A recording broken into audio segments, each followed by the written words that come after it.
The Necron Lord, Nemesor Nandrak, gave the Imperial Defenders of Ut Prime 1 solar month to withdraw, as was required by ancient Necron codes of battle. Yet when the deadline had passed, the foolish humans had not taken advantage of this most generous offer, for the Necron fleet held itself in orbit around Ut Prime's desert moon. 4 regiments of the Imperial Guard's Catachan jungle fighters and 3 companies of Imperial Fist Space Marines had come to reinforce the contested world. So when the Necron Lord finally launched his assault, he did so against a planet with formidable defenders. However, when his courtiers argued against protracting the war to its completion, the Nemesor merely issued a grating laugh. In the beginning of the war, the Necron Lord ignored Ut Prime's outlying cities, focusing his assault on Fort Ann, the planetary capital. His first attack wave was a dozen squadrons of Doomscythe fighter craft. They swarmed over Fort Ann's fortification, death rays raising great furrows of twisted metal and stone as they plowed through bastions, ferrocrete walls, and luckless human defenders therein. To their credit, the humans put up a spiritual resistance. Hydra-flanked tanks and defense lasers scoured the skies, driving off or blasting apart many of the swarming Necron aircraft. Yet each time a Doomscythe was destroyed, another immediately peeled off from the main group to exact vengeance. Soon, Fort Ann was stripped of aerial defenses, and the landing began. Transport craft followed in the wake of the first attack. Night sights flew low over the wreckage of crashed Necron flyers and Imperial bastions. Small arms fire scattered across the Night sight's armored hull, as their flickering teleportation invasion beams delivered the Necron's assault troops into the heart of the human defenses. Phalanx upon phalanx of Immortals and Necron warriors stalked through the fresh ruins, Gauss weapons blazing in unnaturally piercing volleys as they drove the Catachans back. Here and there an officer's sparked orders held the guardsmen in line, but where those commanders fell, the Imperial line went into full retreat. It was as the attackers' lines reached the planetary governor's citadel that the Imperial Fist finally made their presence known. Thunderhawk gunships screamed through the skies, shredding the oncoming Necron warriors with heavy bolter fire and blasting Immortal limb from limb with missile strikes. As the gunships touched down amongst the rubble to disgorge Space Marines into the fray, the Necrons shifted to the defense protocol and awaited reinforcement. Alas for the Imperial Fists, from a vantage point in orbit, the Lord had marked the approach of the Thunderhawks long before they had made their presence known.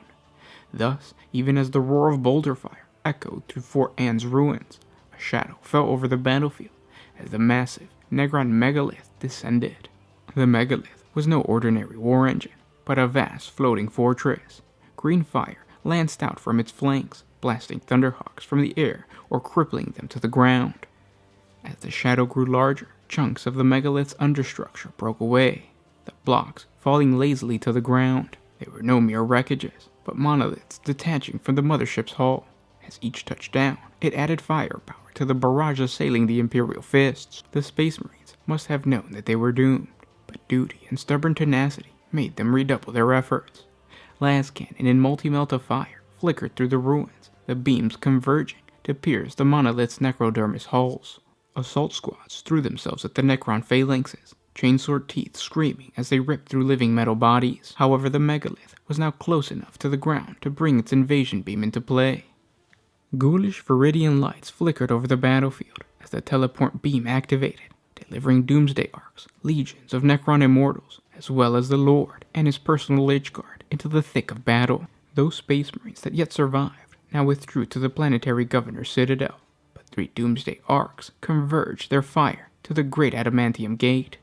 For a handful of moments, it glowed an angry red, then burst into fragments with an ear-splitting crack.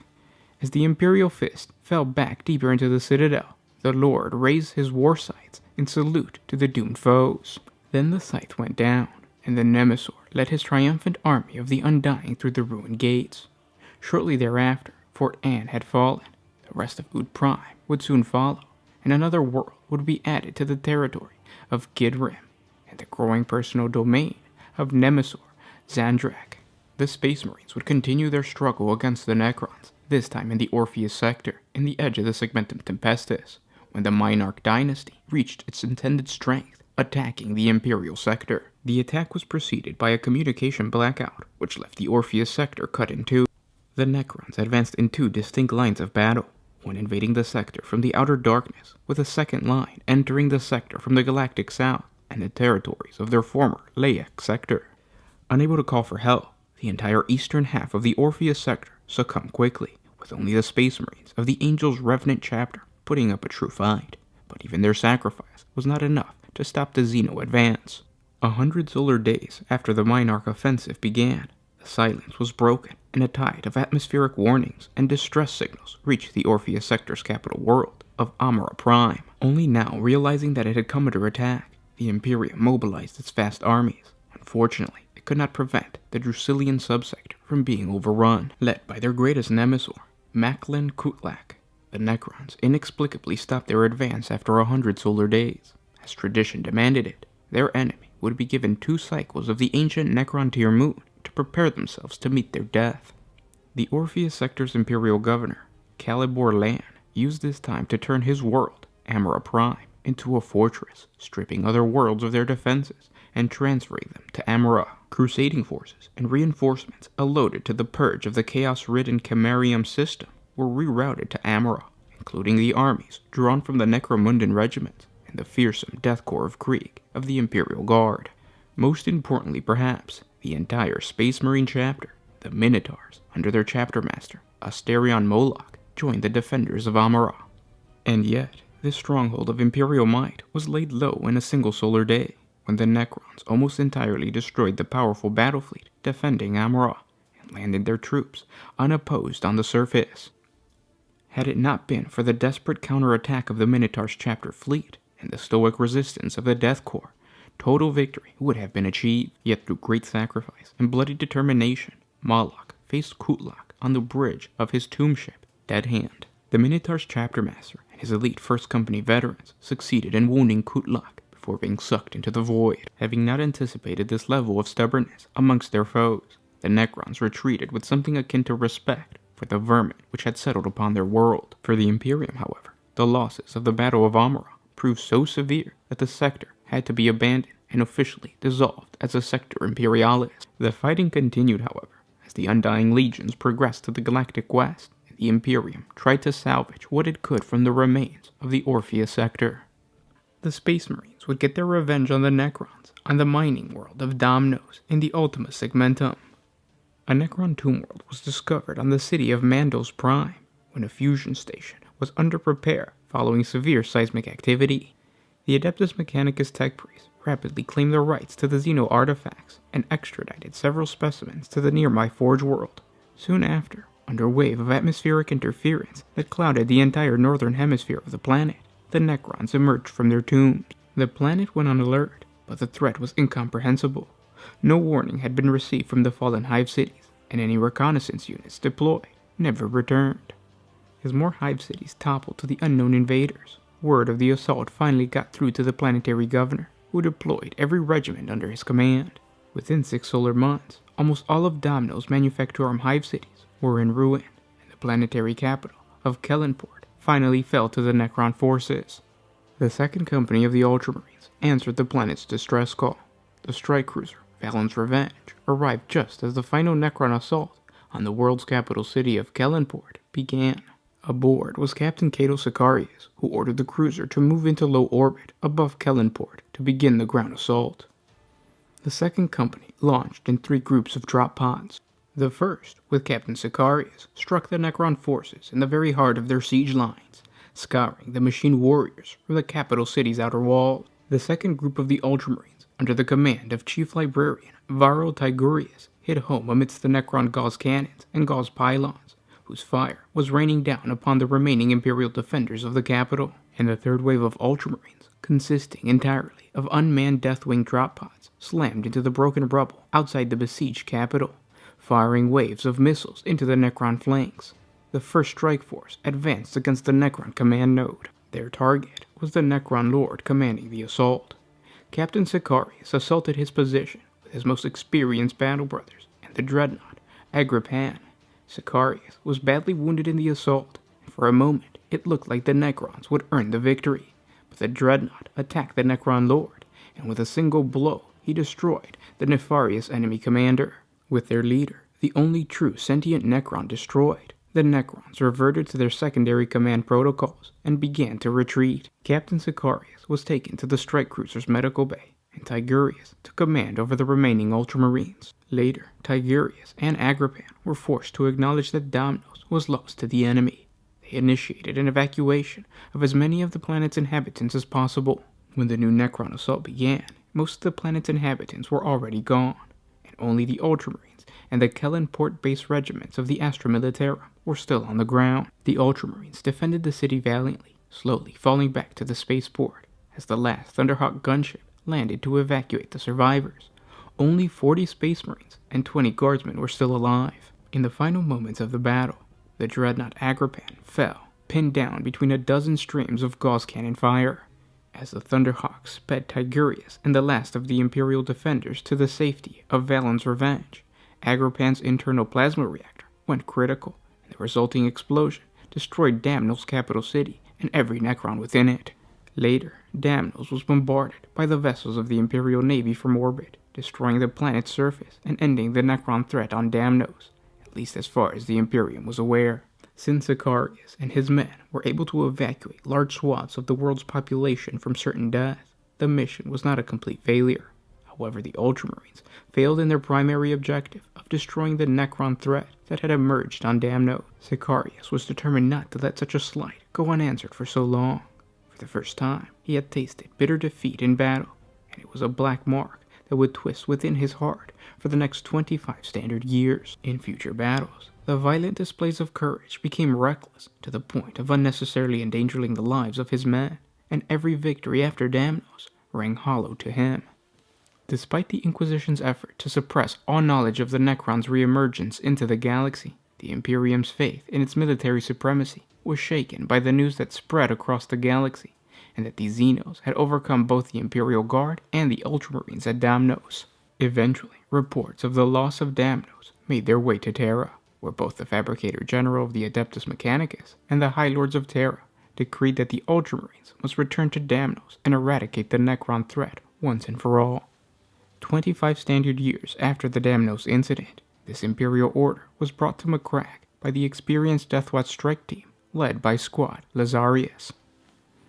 Chapter Master Marnius Calgar was not pleased with the Imperial decree, for he knew that the Second Company had faced only a fraction of the awakened Necrons on Damnos, a quarter of a Terran century before. Once they returned to Damnos, the Ultramarines would face the entire strength of a Necron tomb world, and risk the deaths of hundreds of the chapter's Astartes. The journey to Damnos was a perilous one, with Calgar relying on various ruses and distractions to get his warriors safely to the planet's surface. By the time the Necrons had spotted the true location of the Ultramarines' warship, the Astartes fleet was in position to launch their drop pods. The first wave consisted of unmanned variant designs to draw the fire of the Gauss pylon. The second wave, however, represented the true assault, which brought hundreds of Space Marines, as well as a number of vengeful Imperial Guard regiments, to the heart of the Necron's subterranean tomb complexes. Their objective was to destroy the pyramid complex that controlled the Necron's power grid, and to do it before the Imperial forces were overwhelmed. However, one factor that they did not account for was the physical incarnation of the Catan held within the Tesseract Vault. It was determined that this vault was the true source of the Necron's power, and must be neutralized if the Imperial forces were to have any hope of victory. Despite the power brought to bear by the Imperial assault on Damnos, Marnius Calgar felt like a duelist being taken apart by a superior foe in the battle cage. The Xenos' battle logic proved impeccable, with its master intelligence anticipating the Ultramarines' every move and neutralizing each tactic they employed. Thanks to an energy shield emitted from the vault, every plasma volley and meltablast employed against the Necron monoliths dissipated harmlessly or detonated prematurely before it could harm the construct. Since the Xenos had managed to analyze the Ultramarines' battle doctrines, Calgar realized he must attempt a completely unexpected stratagem. Assaulting the ranks of the Necron Immortals, the Chapter Master jumped onto the metallic base of the malfunctioning Gauss pylon and slowly pushed the war engine's crest back until the Viridian beam hit the energy shield of the floating necropolis. With a blinding flash of light, the energy shield protecting the tomb complex collapsed, and the Tesseract Vault was broken wide open to reveal the enraged demigod imprisoned within. A giant cruciform of pure light rose above the Necron army, the remnants of the Catan's energy cage still crackling around it. Roaring in joy at its newfound freedom, the booming sound threw Ultramarines and Necrons alike to the icy ground and cracked the planet's crust. Its first victim would be the Necron Overlord, the Undying, which the Star God crushed with ease by transforming the Earth around his metallic form into an oversized fist. The Overlord phased out of reality, seeking to escape back to his subterranean lair, but deep underground, the surviving members of Death Watch Squad, Lazarius, had reached their own objective. The Undying had teleported back to his cable sarcophagus, right in front of the Death Watch's eyes. Unfortunately for the Necron, the crack team of Astartes had replaced the engines with melta-charges and destabilizers, and proceeded to blast the Necron Overlord into atoms. Back on the surface, the Xenos reeled from the loss of their leader, the artificially intelligent command program that governed their warriors' every action. Meanwhile, the Unleashed Catan lashed out in fury at both the Necron enslavers and the Ultramarines as Captain Sicarius dueled the Flayed One Lord.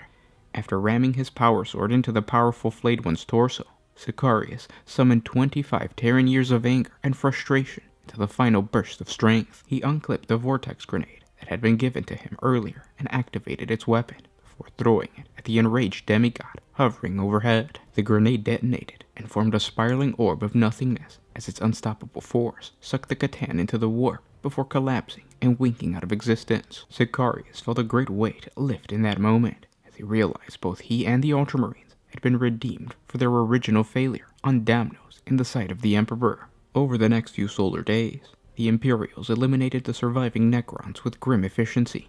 Empty tomb complexes were collapsed or detonated under the guidance of the Death Watch, and the citizens of Damnos, whom Sicarius had rescued solar decades before, were restored to the world to reclaim it for their own. And those were 40 facts on the Necrons versus the Space Marine. Thanks for everything, guys, and I'll talk to you tomorrow. This was Grish1 with One Mind Syndicate signing out.